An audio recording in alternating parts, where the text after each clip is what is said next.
Welcome all to the RGN showcase for Bad Moon Rising, a new Commodore 64 game developed by Stefan Cataneda. The game kicks off with an introduction cutscene showing European Space Agency astronauts arriving on the moon to investigate ground anomalies that have been detected on its surface. While drilling the area for ground samples, the space rover unexpectedly sinks into the moon's surface.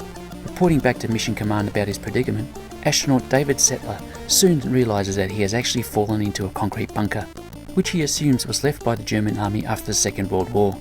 That is, until he discovers that the bunker is actually not abandoned at all.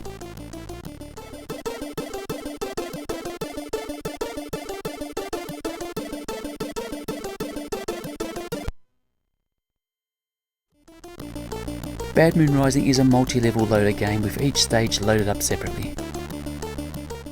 As the first stage of the game is loaded up, we see our astronaut has been captured, hooked up to some sort of electric shock torture device.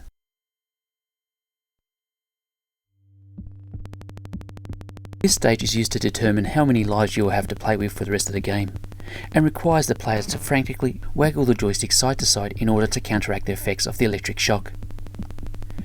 After 3 rounds of shock treatment, we get to find out how many lives we've been awarded. The rest of this level shows how our astronaut turns the tables on his capturer and finds out that the new German regime, headed by General Schickler, has built a giant fusion gun which they intend to use to invade the world, and it's up to you to negotiate your way through the German factory to reach a hangar and fly up to the dreadnought that houses this weapon of mass destruction. Moving along, we take command of a craft and fly through the factory ducts, taking great care to avoid of machinery and internal structures in order to make it out to the factory floor. On this level, the screen is continuously scrolling, so getting through it is more about timing than anything else. The next stage is similar to the previous, in that we are using our craft to navigate through the factory floor in order to make our way to the hangar. However, the screen is not continuously scrolling this time, and that is perhaps a good thing, as this stage has more hazards. Get through that section and we have the train ride stage, which offers a shooting gallery style of play where we need to fight our way along the train tracks to reach the hangar. You can take cover to reload your ammo and protect yourself from the machine gun fire, but it is important to take out the sentry drones whenever you can, as they can still shoot you when you are in cover.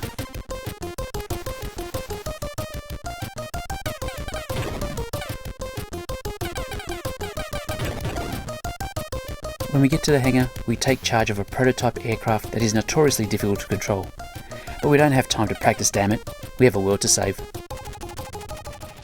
In this part of the game, we have to open section doors within the hangar shaft by shooting switches in the right order, 1, 2 and 3.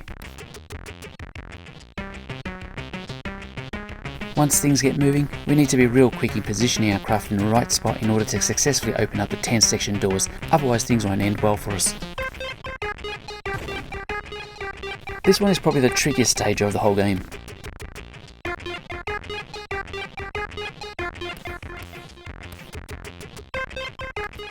If you make your way out of the shaft, then it's onto a low moon orbit and the game switches over to a vertical shooter as we fight our way along the dreadnought. Here you will notice that our shooting lasers take some time to charge to full, so there is a bit of a strategy element in deciding whether you want to fire off lots of low power shots or take the time to make sure that every blast is as powerful as it can be. Eventually we will get to the command center of the dreadnought, and it's here where we get a boss battle of sorts. Before we are taken to the final standoff with General Schickler, we switch over to a level that sees us control Ray Lopez, the other astronaut on the ESA mission, as he rushes to the dreadnought in the ESA spacecraft in readiness to pick up his partner Dave. However, things are not made easy, as the area is littered with moon mountain debris and Ray will need to use his skills to safely navigate his way through. Once Ray is in position, the final level loads up to take us to the last stand. This is a one-on-one beat-em-up level where we have to teach our evil bald-headed friend a lesson in order to save the world. This level also adopts the mechanic of a variable power feature, which is used to determine the amount of damage inflicted by punches and kicks. Taking on a mindless button mashing approach to attacks will surely result in failure and the end of the world's freedom. As you can see, Bad Moon Rising provides an interesting story narrative along with multiple gameplay styles and features atmospheric soundtracks from Saul Cross.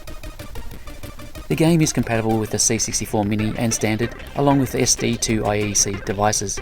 However, for our North American friends, Bad Moon Rising is not NTSC compatible.